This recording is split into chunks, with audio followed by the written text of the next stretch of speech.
नमस्कार।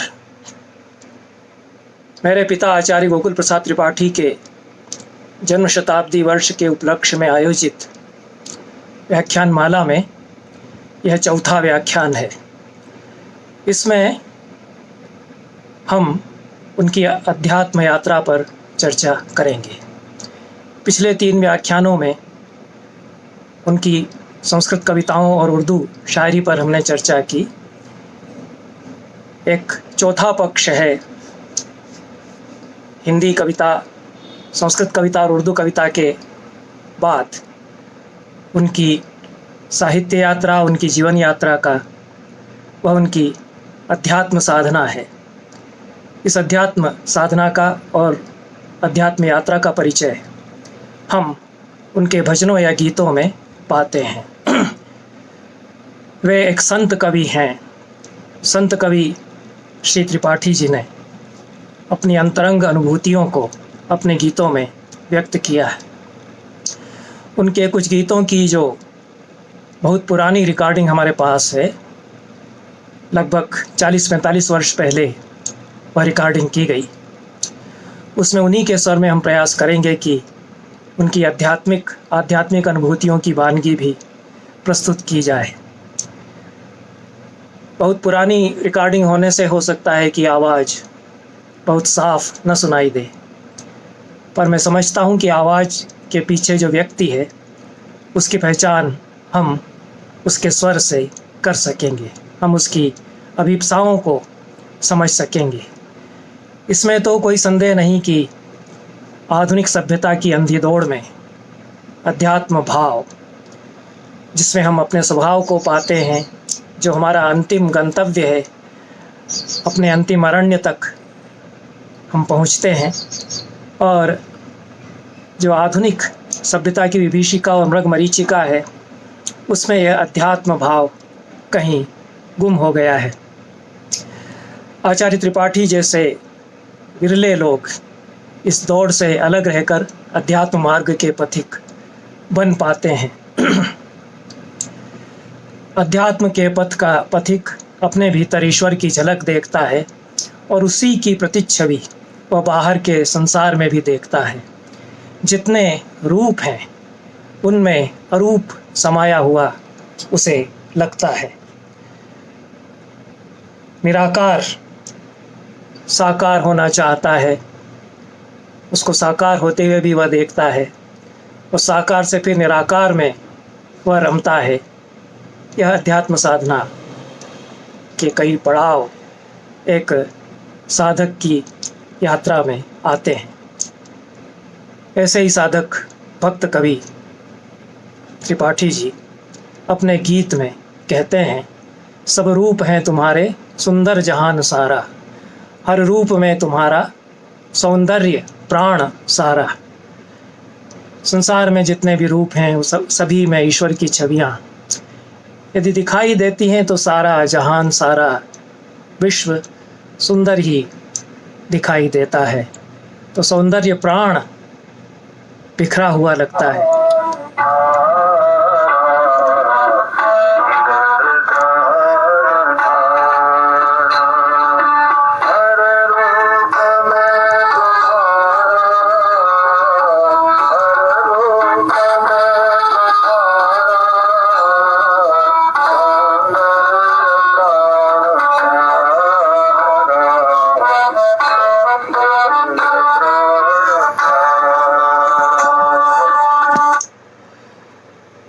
हम देखते हैं कि यह जो अनुभूति है, इसमें संसार के राग में, रस में, हर एक प्राण के स्पंदन में साधक को ईश्वर स्पंदित होता हुआ लगता है।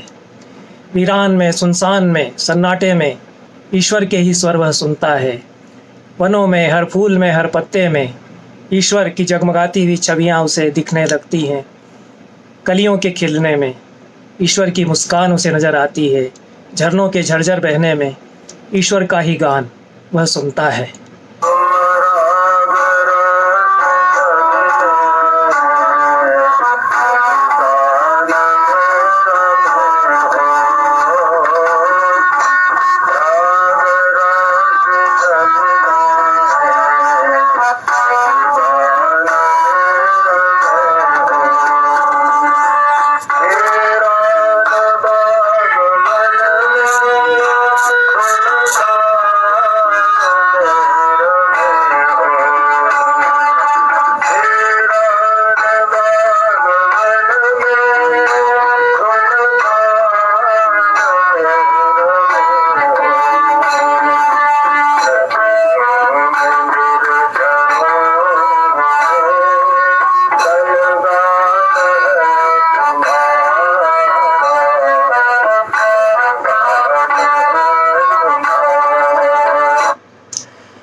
इस अनुभूति में एक वैश्विक दृष्टि उभरती है, एक कॉस्मिक व्यू है। संसार, पूरा ब्रह्मांड ईश्वरमय दिखाई पड़ता है। तो सूरज, चंद्रमा, नक्षत्र, तारे, निहारिकाएं, इन सभी में व्याप्त जो एक चैतन्य है उसको निहारता है, अपने भीतर भी और अपने बाहर भी जो साधक है। तो अरूप जब रूप लेने लगता है तो कितना प्रसार उसका होता है। जो उपनिषदों में कहा कि परम तत्व जब एक था, उसने सोचा कि अपने आप को बहुल बनाऊं, एको हम बहु श्याम, तो अनंत रूपों में अपने आप को प्रकट करता है। यही भारतीय अध्यात्म चेतना है जिसमें कि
हम देखते हैं कि जो वेदना है विश्व की, जो मनुष्य की करुणा है, उसमें भी ईश्वर को ही व्याप्त वह देखता है। उस मनुष्य की क्रूरता में भी, उसकी सारी अनुभूतियों में भी वह ईश्वर को व्याप्त देखता है ऐसा साधक। उपनिषदों में कहा गया कि तत्सृष्ट्वा तदेव अनुप्राविशत, परम तत्व ने इस विश्व को रचा और फिर उसमें वह समा गया, उसमें अपने आप को उसने पिरो लिया, तो अनुप्रविष्ट वह हो गया। ईश्वर ने संसार को रचा, उस संसार के एक कण कण में वह समा गया। तो जो ईश्वर का अनुभव कर चुका है वह संसार के हर पदार्थ में समाये हुए ईश्वर को इसी तरह देखता है। वह मनुष्य की हर व्यथा और यातना में भी उसी का रूप पाता है।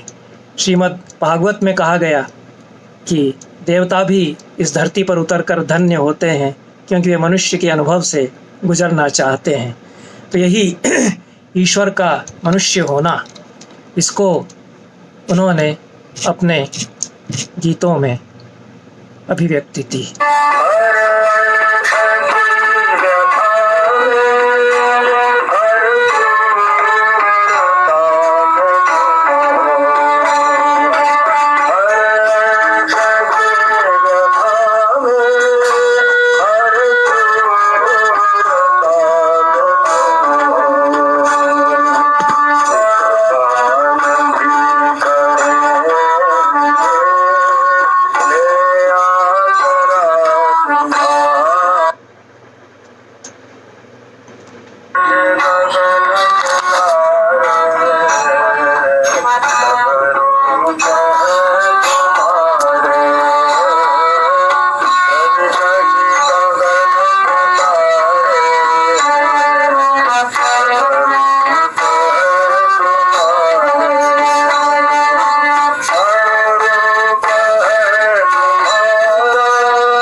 तारा शुको शाहजहाँ के सबसे बड़े बेटे थे। उन्होंने उपनिषदों का अध्ययन किया, संस्कृत सीखी, पंडितों से संवाद किया, योग वासिष्ठ उन्होंने पढ़ा और इस्लाम के सूफ़ी दर्शन और उपनिषदों के तत्व चिंतन की भूमि किस प्रकार से एक ही है, इसको लेकर उन्होंने विचार किया। उन्होंने अपने इस दर्शन को फ़ारसी में लिखी हुई अपनी एक किताब मजमा उल बहरैन में प्रतिपादित किया। इसी किताब का दारा शिकोह ने संस्कृत में भी अनुवाद किया।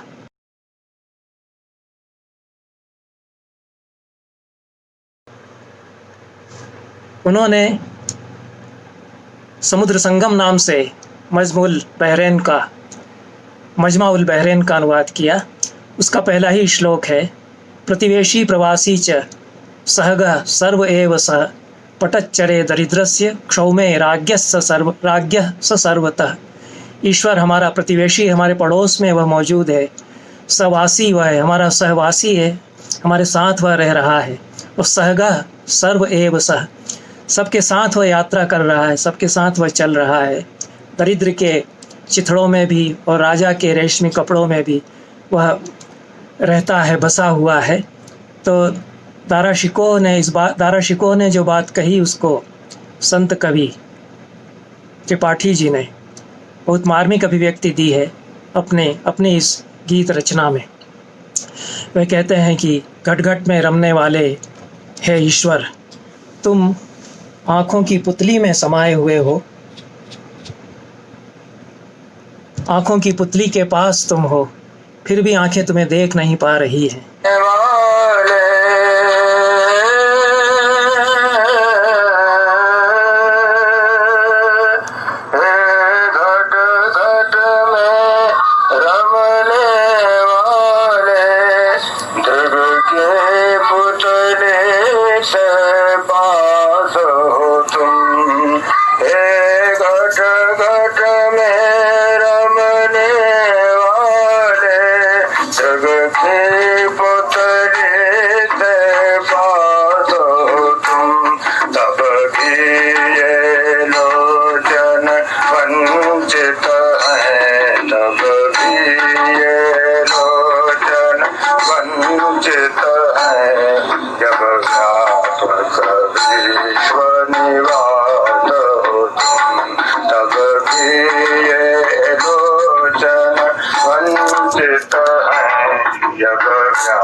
जो आँखों की पुतली के एकदम निकट है, आँखें उसे देख नहीं पा रही हैं, यह विरोधाभास है।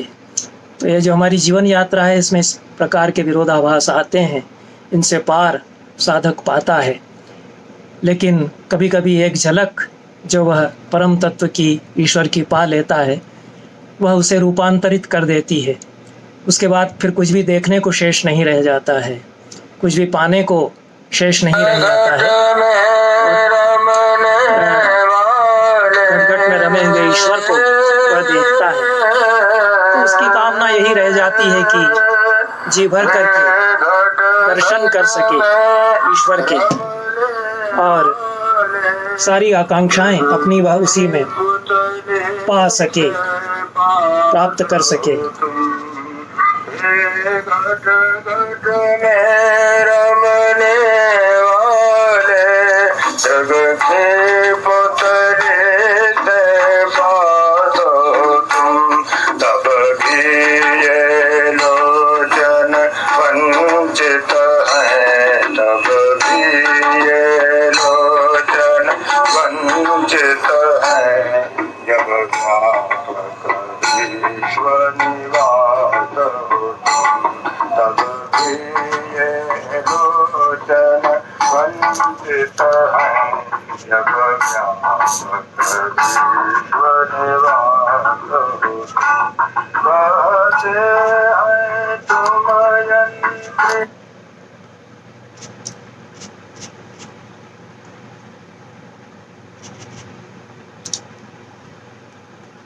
आगे इसी गीत में आचार्य त्रिपाठी कहते हैं,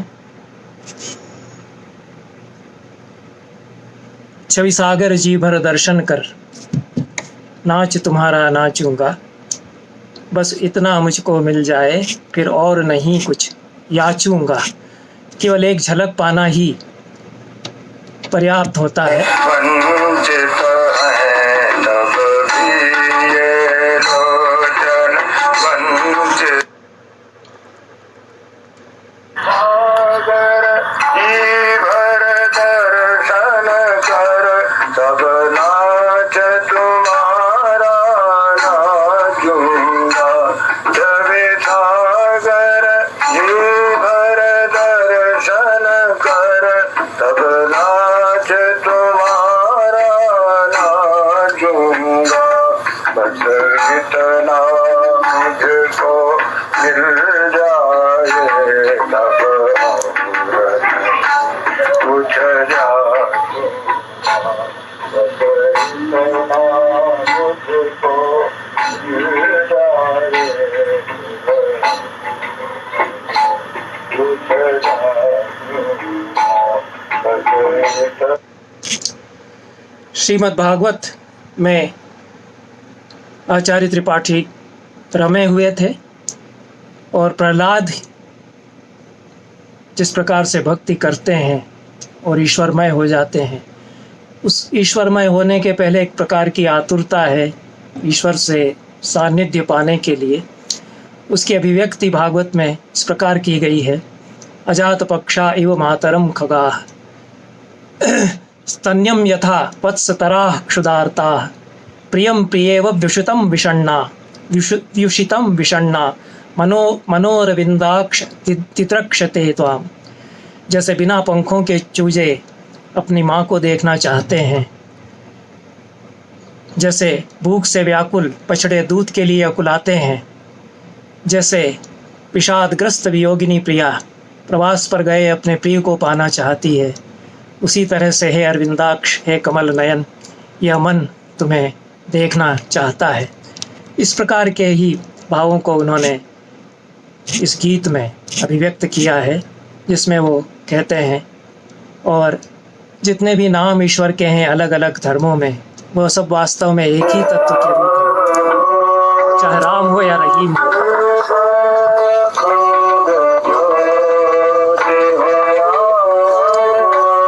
चाहे अरूप हो या निर्विकार हो, चाहे अखंड ज्योति के रूप में वो दिखाई देता हो, क्या उसे राम कहा जाए या रहीम कहा जाए।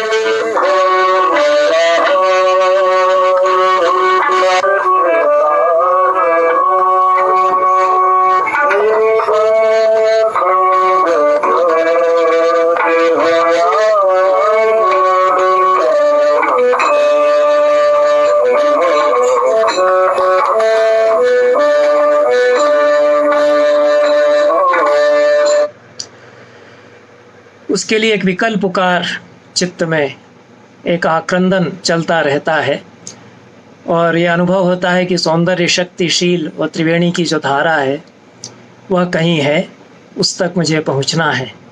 उपनिषदों में जिस तत्व का निर्वचन किया गया है ब्रह्म के रूप में, उसको कविता में यहाँ उतारा गया है।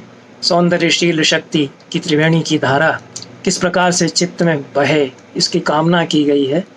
आगे वो कहते हैं, उर्की पुकार है कि तुम्हारा प्रकाश हो, सब और दिव्य प्रेम का निश्चल विकास हो, इस डूबते जगत के तुम ही कर्ण हो।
उनकी पुकार है कि तुम्हारा प्रकाश हो।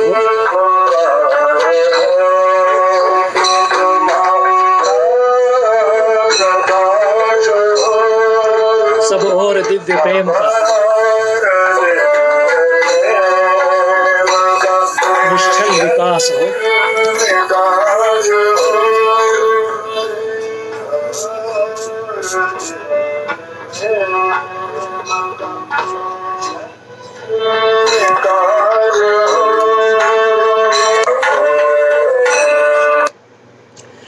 एक और गीत आचार्य त्रिपाठी का है जिसमें वे ईश्वरमय होने की कामना करते हैं। ईश्वर से अभिन्नता का अनुभव सारे ही धर्मों का और सारे आध्यात्मिक अनुभवों का मर्म है। जीसस क्राइस्ट कहते हैं, believe me, I am in the father and the father is in me. वे फिर इस बात को दोहराते हैं, the father is in me and I am in him. अद्वैत का बोध होने पर व्यक्ति समष्टि में एकाकार हो जाता है, असीम से एक हो जाता है। अद्वैत दर्शन की परंपरा में यह बोध, ईश्वर से एक होने का जो बोध है, उसके 3 सोपान बताए गए हैं। मैं तुम्हारा ही हूँ, ऐसा अनुभव होता है। तुम मेरे हो, यह अनुभव होता है। और तुम ही मैं हूँ, मैं ही तुम हो। एक अंतिम सीढ़ी पर जाकर के सारे भेद मिट जाते हैं। यह वेदांत के ग्रंथों में इन 3 रूपों में अद्वैत का यह बोध बताया गया है। त्वदीयो हम मदीयस्त्वं त्वमेवाहमिति त्रिधा भगवच्चरणत्वं स्यात् साधनाभ्यास पाकतः। श्रीमद् भागवत में प्रहलाद इन सारे बोधों में कोई तात्विक अंतर नहीं देखते हैं। परम सत्ता मैं हूँ या परम सत्ता मुझ में है, यह कहने में कोई अंतर नहीं रह जाता। ईश्वर को नमन करते हुए प्रहलाद कहते हैं कि उसके साथ मैं अपने आप को भी तो नमन कर रहा हूँ, क्योंकि मैं और वह एक ही हैं। अहम त्वम त्वमहम देव दिष्ट्या भेदोस्ति नावयोः दिष्ट्या मत्तामसि प्राप्तो दिष्ट्या त्वत्तामहम गतः। हे प्रभु, मैं तुम हो गया हूँ और तुम मैं हो गए हो, तो हम दोनों में कोई भेद रह ही नहीं गया है। यह तो अनुवाद करना बहुत कठिन है। इस प्रकार की जो शब्दावली है कि मत्ताम असि प्राप्त, मद्रूपता को तुम प्राप्त हो गए हो, त्वद्रूपता को मैं प्राप्त हो गया हूँ, ऐसा वे कहते हैं। तो मह्यम तुभ्यम अनंताय तुभ्यम मह्यम शिवात्मने। मैं जब तुमको नमन करता हूँ तो मैं तुमसे अलग चूँकि नहीं हूँ, तो मैं अपने आप को भी नमन करता हूँ। ऐसा फिर भी मैं तुम्हें नमन तो करता ही हूँ। शंकराचार्य कहते हैं कि एक अद्वैत का भेद के साथ अनुभव बताते हुए वे कहते हैं, सत्यपि भेदापगमे नाथ तवाहम न मामकी नस्त्वम। भेद पूरी तरह मिट जाने पर भी सत्य बात तो यह है कि हे नाथ, मैं तो तुम्हारा हो चुका, लेकिन तुम मेरे नहीं हो पाए, नहीं हुए, क्योंकि तारंगो ही समुद्र नहीं तरंगा क्वचित समुद्रो भवति। तरंगें समुद्र हो जाती हैं, लेकिन समुद्र तरंगों में नहीं समा सकता है, तरंगें समुद्र में समाती है। तो मैं तुम में तो समा गया हूँ, लेकिन तुम मुझ में समा गए हो, ऐसा मैं कैसे कहूँ। यह भी एक अनुभव है। तो यह एक इस प्रकार का विचित्र अनुभव है कि इसको शब्दों में बांधना कठिन होता है। तीनों ही सीढ़ियों में अनुभव तो वही है, लेकिन अलग अलग शब्दों में उसको बयान साधक करता है। तो भेदापगम या अद्वैत होते हुए भी है प्रभु मैं ही तुम्हारा हुआ, तुम मेरे नहीं हुए, क्योंकि लहर समुद्र का अंग बनती है, समुद्र लहर का अंग नहीं बना करता। यह शंकराचार्य जिस प्रकार से कहते हैं, सूफी साधक उसी बात को अपने शब्दों में कहते आए हैं। और शंकराचार्य के बाद आचार्य अभिनव गुप्त हुए, वे बहुत बड़े साधक हैं, बहुत बड़े पारदृष्वा हैं, संत भी हैं, महान दार्शनिक भी हैं। महोपदेश विंशतिका में वे कहते हैं, भगवत भक्तस्य संजात भवत रूपस्य मेधुना। मैं आपका भक्त हूँ, लेकिन मैं भवत रूप हो गया, आपका ही स्वरूप में हो गया। तो त्वम आत्मरूपम संप्रेक्ष्य तुभ्यम मह्यम नमो नमः।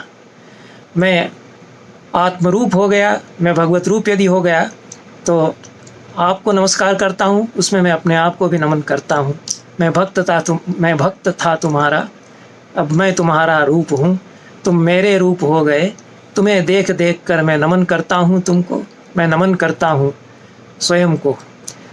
सूफी साधकों में अमीर खुसरो अपनी एक कविता में, फारसी कविता में कहते हैं, मन तू शुदम तू मन शुदी, मन तन शुदम तू जा शुदी, ता कसन गोयद बाद जी, मन दीगरम तू दीगरी।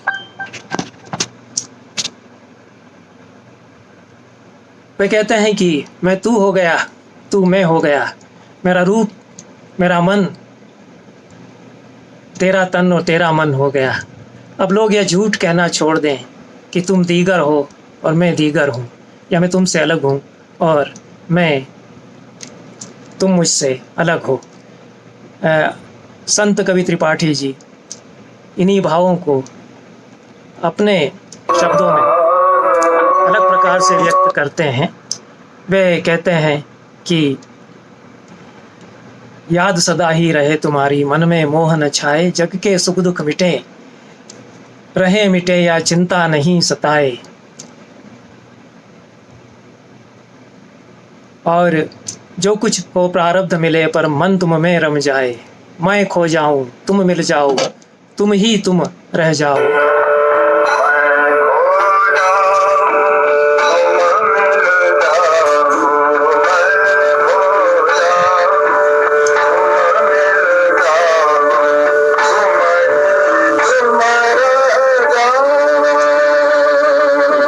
तुम ही तुम रह जाओ और मैं ही खो जाऊं। यह एक अनुभव उसी अद्वैत का है।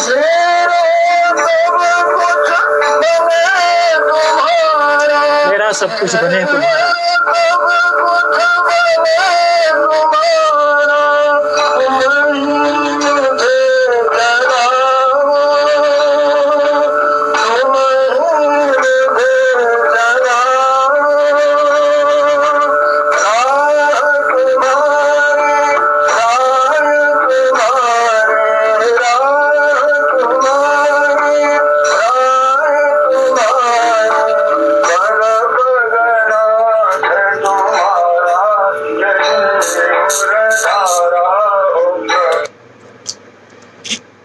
इस प्रकार का जो साधक है वह संसार के टेढ़े मेढ़े रास्तों पर गुजरता है, ठोकर खाता है। उसको अनुभव होता है कि कितनी यातनाएं मैंने सही पग पग पर, कितनी ठोकरें मैंने खाई, लेकिन ईश्वर की करुणा मुझ पर अवश्य बरसती रहेगी, क्योंकि मैं उससे अलग मैं नहीं हूँ। कभी वह संसार की मरुमरीचिका में छिप जाता है और कभी मैं भटक जाता हूँ, ऐसा साधक अनुभव करता है, लेकिन करुणा की आशा चुकती नहीं है। करुणा की आशा जारी है, इस शीर्षक अपने गीत में।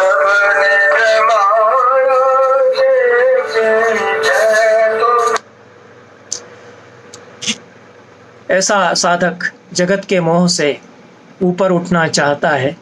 आचार्य त्रिपाठी अपने एक गीत में अपने अंतःकरण को संबोधित करते हुए कहते हैं कि इस जग से, इस जीवन से मोह मत कर, क्योंकि ईश्वर को पाना और ईश्वर का अनुभव करना वही सत्य है, और यह जो मरुमरीचिका है यह एक तरह का भ्रम है। इस गीत को मेरी बेटी चिन्मयी और मेरे दामाद जोएल मुखर्जी ने गाया है। इसके पीछे जो मुक्ति की कामना है और जो अध्यात्म का विलक्षण अनुभव है, उसके बोध को दोनों गायकों ने अपनी सुंदर संगीत सृष्टि से व्यक्त करने का प्रयास किया है। उन्हीं के स्वर में आप यह गीत सुनिए।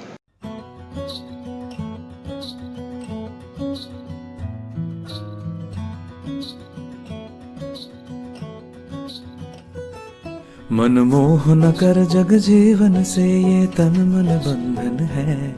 मनमोहन की कर भक्ति वही नर जीवन साधन है। मनमोहन कर जग जीवन से ये तन मन बंधन है। मनमोहन की कर भक्ति वही नर जीवन साधन है। अति अद्भुत है नारायण की विश्व मोहिनी माया।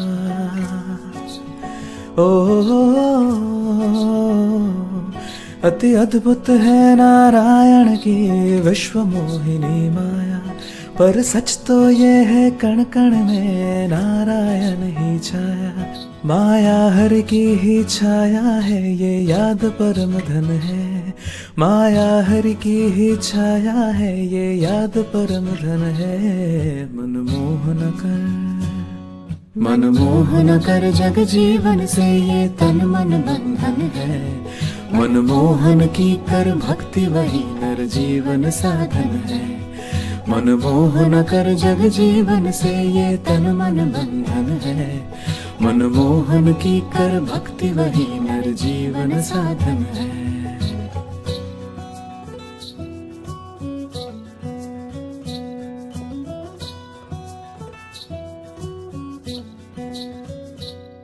कर अपने कर्तव्य सभी पर रत रह हरि चरणों में हो। कर अपने कर्तव्य सभी पर रत रह हरि चरणों में। हरि पद रति ही सच्चा सुख है, वो न मिले करनों में। हरि नाम भजन जन मन रंजन, सब भव भय भंजन है। हरि नाम भजन जन मन रंजन, सब भव भय भंजन है। मनमोहन कर जग जीवन से ये तन मन बंधन है। मनमोहन की कर भक्ति वही नर जीवन साधन है। मनमोहन कर जग जीवन से ये तन मन बंधन है। मनमोहन की कर भक्ति वही नर जीवन साधन है। नर जीवन साधन है। आचार्य त्रिपाठी के गीतों या भजनों में आध्यात्मिक शब्दावली स्वतः उतरती आती है। ईश्वर उनको अपने प्राणों का भी प्राण और सहारा मालूम पड़ता है। उपनिषदों की भाषा में वे उसे सच्चिदानंद भी कहते हैं। हे प्राणों के प्राण है, जीवन सहारे है, सच्चिदानंद है। यह एक गीत उनका है। प्राणों के प्राण है, जीवन सहारे है। प्राणों के प्राण है, जीवन सहारे, सच्चिदानंद है। तू हमारा है, तू हमारा सहारा, दया सिंधु है। तू हमारा सहारा। हे प्राणों के प्राण है, जीवन सहारे है। प्राणों के प्राण है, जीवन सहारे, सच्चिदानंद है। तू हमारा है, तू हमारा सहारा, दया सिंधु है। तू हमारा सहारा। या जन्म तूने जिला तू रहा है, जिला तू रहा है। या जन्म तूने जिला तू रहा है, जिला तू रहा है।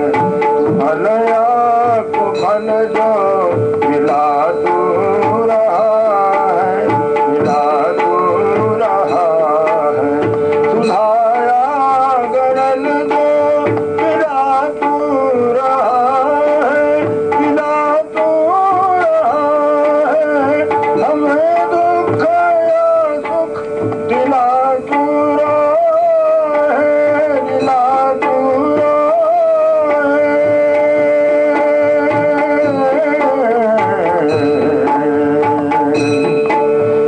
शिरोधार्य है, शिरोधार्य है, शिरोधार्य तूने प्रभो जो विचार सच्चिदानंद है। तू हमारा है, तू हमारा सहारा दया सिंधु है। तू हमारा सहारा, भरोसा हमें नाथ तेरा सदा है, तेरा सदा है। भरोसा हमें नाथ तेरा सदा है, तेरा सदा है।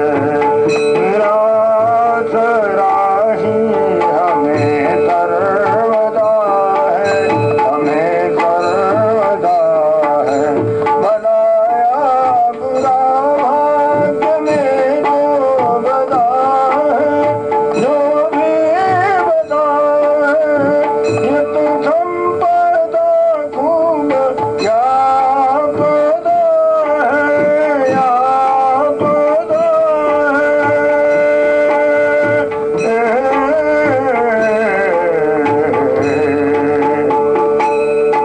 तेरी याद हो, तेरी याद हो, तेरी याद हो और चिंता नहीं है, सच्चिदानंद है। तू हमारा है, तू हमारा सहारा दया सिंधु है। तू हमारा सहारा, नहीं और तुझसे बड़ी शक्ति कोई, बड़ी शक्ति कोई। तेरी भक्ति से है न अनुरक्त कोई, अनुरक्त कोई। न उससे मिटे जो न आसक्त कोई, न आसक्त कोई। मिली भक्ति जिसको सकल व्याधि खोई, सकल व्याधि खोई।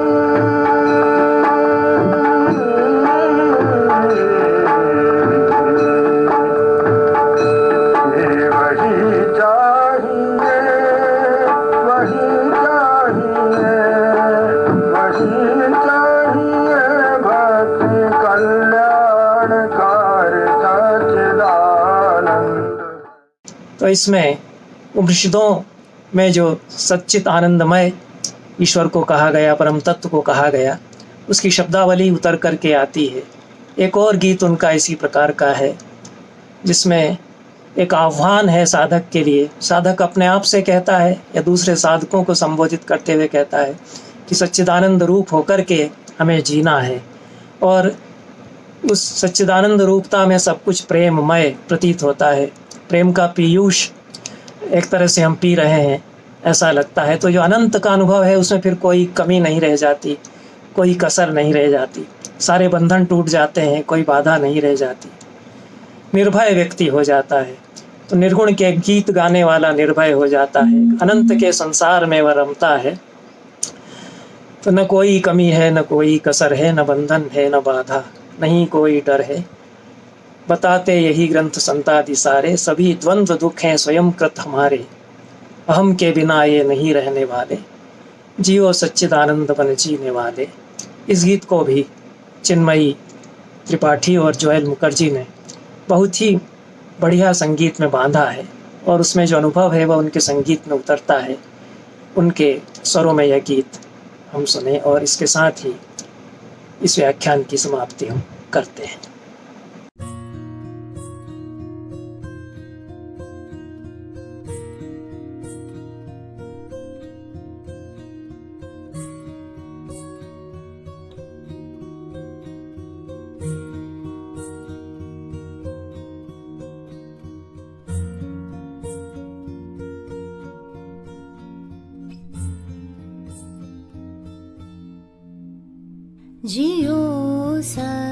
सच्चिदानंद बन जीने वाले, जियो सच्चिदानंद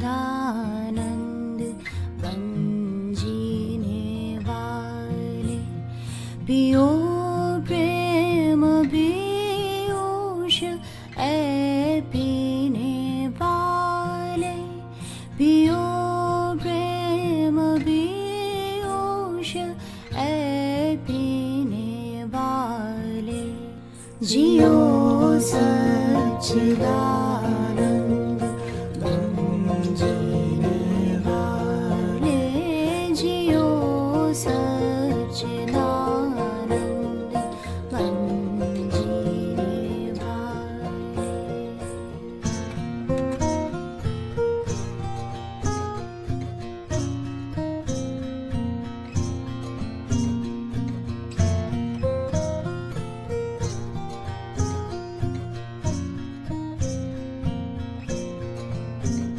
न कोई कमी है, न कोई कसर है, न बंधन न बाधा, नहीं कोई डर है, न बंधन न बाधा, नहीं कोई डर है।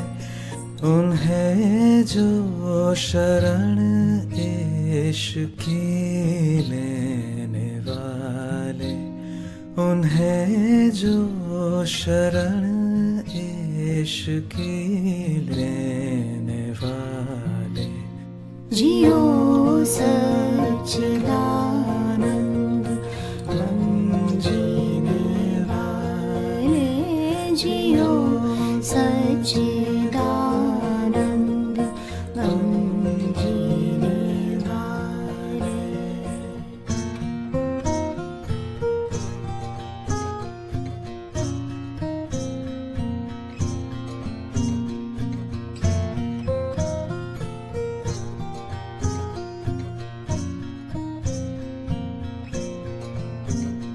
नहीं और कोई सरल साधना है, सुगम रागमयीश आराधना है, सुगम रागमयीश आराधना है, जो सत्यम शिवम सुंदरम को मना ले, जो सत्यम शिवम सुंदरम को मना ले, जियो सच्चिदानंद बन जीने वाले, जियो